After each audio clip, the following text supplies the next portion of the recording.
สบายดีทุกคนสำหรับอ่าคลิปวิดีโอนี้เนาะก็จะเป็นวิธีการเฮ็ดขอบโปสเตอร์สั่งจองเนาะเขาจะมีลิงก์ให้เนาะสำหรับใครที่ว่ามีลิงก์หรือว่าแล้วเนาะก็แม่นให้ก๊อบปี้เอาลิงก์ที่ส่งให้เราเนาะนี่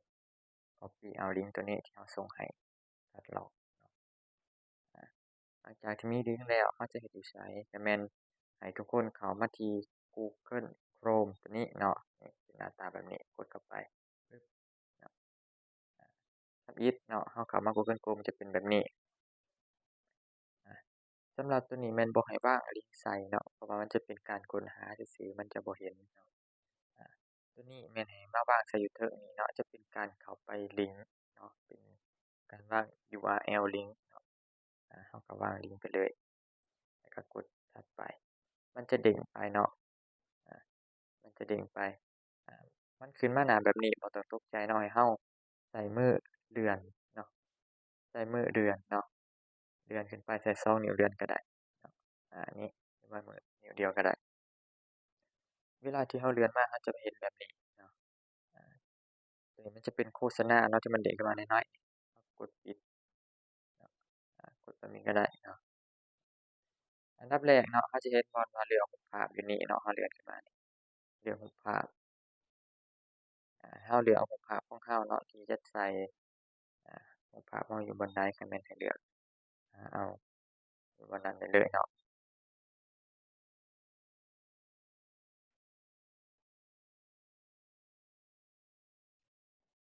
เราได้รูปที่เราจะใส่เนาะเราก็กดเลือกเอาแล้วก็กดถือเนาะมันจะขึ้นมาแบบนี้เนาะเราจะได้แบบนี้เราอยากให้มันขยายมันใหญ่ก็ได้เนาะขยายให้ใหญ่ขึ้นกว่านี้อีกก็ได้อ่าขยายขึ้นเนาะต่อมาเราจะเห็น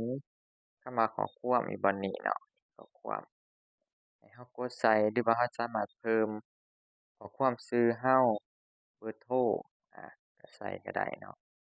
อันดับแรกเราก็ลองใส่เนาะนี่ข้อความมันจะเด้งขึ้นมาอยู่เทิงนี้เนาะให้เราพิมพ์ใส่เนาะทุกคนสังเกตดีๆเนาะมันจะเห็นอยู่นี่เห็นเนาะพิมพ์ชื่อเราใส่โอเคแล้วก็กดบันทึกเนาะพิมพ์ชื่อใส่แล้วก็กดบันทึกแล้วเราจึงเลื่อนลงมาได้เนาะนี่จำข้างบ่นี้เราก็เลื่อนลงมาขย่อขยายก็ได้เนาะเราสิย่อขยายก็แม่นจำใส่บอนวงมนบอนเหลี่ยมนี่เนาะย่อขยายชื่อนี่เนาะต่อมาอ่าโอเคแล้วเราก็กดบันทึกเนาะอ่า ถ้าว่าเราอยากได้ข้อความอีกเนาะเรากดบันทึกแล้วเราก็มากดบนข้อความขึ้นมาอีกมันจะอยู่เทิงนี้เนาะเราก็ลึบออกเราก็ใส่เบอร์โทรของเรา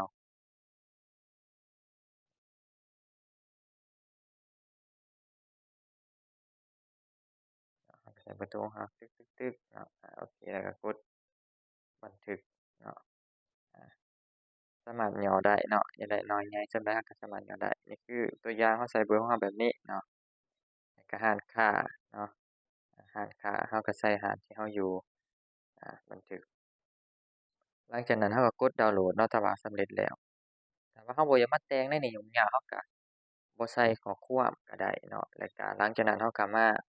แต่งอยู่ในอัลบัมของเราก็ได้เนาะมันมี2วิธีเรากดดาวน์โหลดอยู่บนนี้ก็รอท่ามันประมวลผลเนาะรอท่ามันประมวลผลแล้วก็กดดาวน์โหลดนี่แล้วมันจะโชว์ขึ้นมาอยู่เทิงนี้ดาวน์โหลดเราก็เปิดนี่คือรูปภาพที่เราดาวน์โหลดมาแล้วอยู่ในอัลบัม6ก็เช่นเดียวกันเนาะมันก็จะมาประมาณนี้นี่คือวิธีการเฮ็ดขอบพรีเซนเตอร์หรือว่าโปสเตอร์การสั่งจองเป็นของตนเองเนาะแม่นให้ทุกคนเฮ็ดประมาณนี้วิธีการใช้งาน